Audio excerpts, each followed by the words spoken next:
they did it again. The Calgary Flames wrapped up their road trip on Long Island with another comeback win amidst a crazy Western Conference playoff race, with both the St. Louis Blues and Vancouver Canucks in action prior to the Flames on this busy Sunday. The dust has settled for now, and we have a major standing/playoff update. Hockey fans are in disbelief at this one. We're going to get into all that and more in this video, but first I want to welcome you to Flames Digest. I'm Mark Griffith.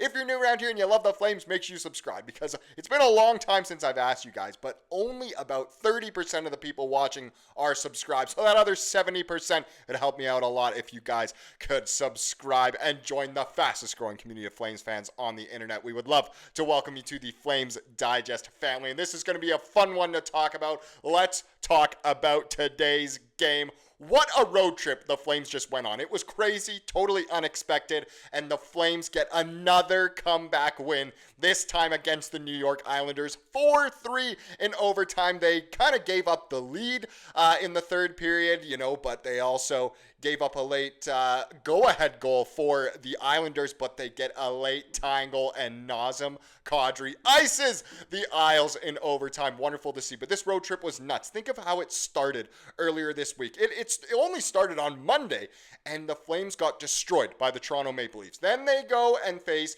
the New York Rangers, and they get a nice comeback win there. Play really well against the Devils, get yet another win, and then another win once again. So 6 points on this road trip, this one against the Isles. Just fantastic to see. Let's get into the box score. Dan Vladar gets the start. He has been on fire since the Four Nations face-off. Just 3 goals against on 29 shots in this one, the .897 save percentage. Fantastic game from him. He made some huge saves in this one, especially in the third period. He pretty much saved the game in the last couple minutes there. Fantastic to see. It just happened by the time you're watching this, of course. Let's get into the skaters who got on the score sheet. Matty Coronato, the hometown kid, playing in his old stomping grounds. He gets 2 goals in this one. He scored in, I believe it was the first minute of this game. He also gets another goal in this one. Jonathan Huberdeau gets the tying goal late in this one. He has been on fire lately. He also had 2 assists on the night for a 3-point afternoon for Huberdeau. Nazem Kadri, as I said before, he got the OT winner, and I have to say, it's the big dogs delivering right now. Those are arguably the 3 names you'd expect to chip in the most offensively on this team. Matty Coronato, Matty Snipes, Matty, whatever you'll want to call him. He's the absolute best. Coronato, Huberdeau, Kadri, kind of, the 3 big dogs. They are delivering right now as the Flames continue this playoff push. Just wonderful to see.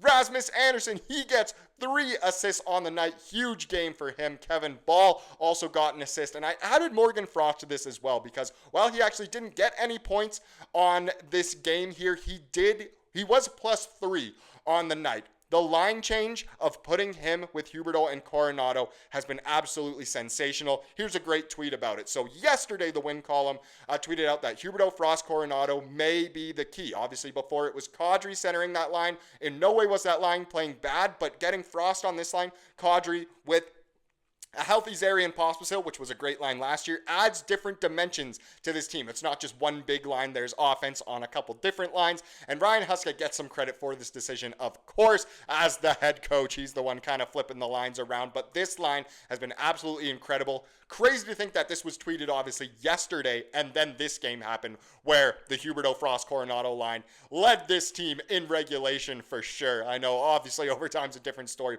but what a line it is. Frost kind of seems like, he's a guy who can win face-offs. He kind of seems almost like the perfect center for these guys, because Coronato is definitely the goal scorer here. You get Kadri, who can be a goal scorer on the other 9, but Huberdeau, he's been the team's best goal scorer this year. 27 goals he is at now. Just once again, what a wonderful win for the Flames, who of course stay hot. But what is everyone here for? Of course, that would be a standing/playoff update. And as I said in the intro, kind of most of the NHL is in action today. And of course, the teams who we're in the race against are we gotta admit it, we're doing some out-of-town scoreboard watching. Now, the first game that we care about was the Vancouver Canucks visiting the New York Rangers, and the Rangers come out with the win. Huge for the Flames. Obviously, the Canucks are a team the Flames have a game in hand on, so them getting a regulation loss is absolutely fantastic. The way this one ended, too, with JT Miller icing the Canucks at the very end with the empty netter.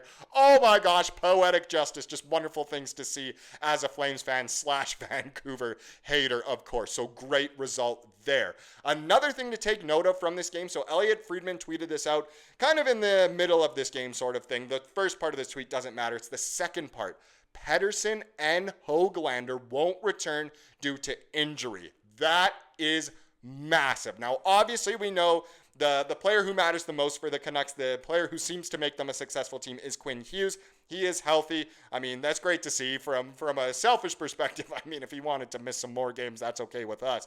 But Pettersson and Höglander both being out, that's a couple of pieces that the Canucks need. They do not have the most depth. They can't easily replace those guys, as we've seen, on a team that hasn't really been all that great offensively anyway. So very interesting to see there, and thank you so much, New York Rangers, for getting the dub for us there. The other big score was the St. Louis Blues. That's the team everyone's technically chasing in terms of the wild card race. They do hold down the second wild card spot right now, and they had an easier game. They played Chicago at home, got a pretty easy 4-1 win here against, the first team mathematically eliminated from playoff contention in the Blackhawks. The Blues scored a crazy goal in this one where they kind of hit it out of the air 3 times before it went in the net by 3 different players at 3 different moments. It was nuts. If you haven't seen that goal, it's definitely a unique goal, but not an ideal result here for the Flames, of course, with the Blues winning. So some more catch up to do, but we do, of course, have games in hand on the Blues.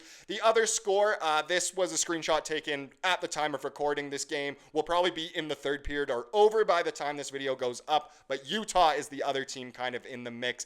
They're actually up on the Tampa Bay Lightning after 2 periods, up 4-3. Kind of a crazy one going on there in Salt Lake City, but hopefully, fingers crossed. I mean, again, you probably know by now, but fingers crossed Tampa can get the job done there. So where does that leave us? What do we care about the most? Of course, it is the standings. This is how they are as of right now. So the Flames leapfrog the Vancouver Canucks. They have 77 points, while Vancouver only has 76. And the Flames have a game in hand. They've only played 69, while Vancouver has played 70. That is big. But we almost care more about the Blues now, who are one of the hottest teams in the league. They've been so good since the Four Nations face-off, which isn't ideal for us. The Flames are 2 points behind them. The Blues do have 79. However, the Flames have 2 games in hand on the Blues, which is massive. Obviously, I included Utah there as well. They have 73 points, so still a little bit of work to do, but do not count them out yet. In terms of the Pacific as well, it kind of seems like it's out of the race that the Flames or Canucks would kind of sneak into one of those spots, unless the Kings or the Oilers have literally a monumental downfall. And hey, who knows, with McDavid and Draisaitl injured, the Oilers could slip a little.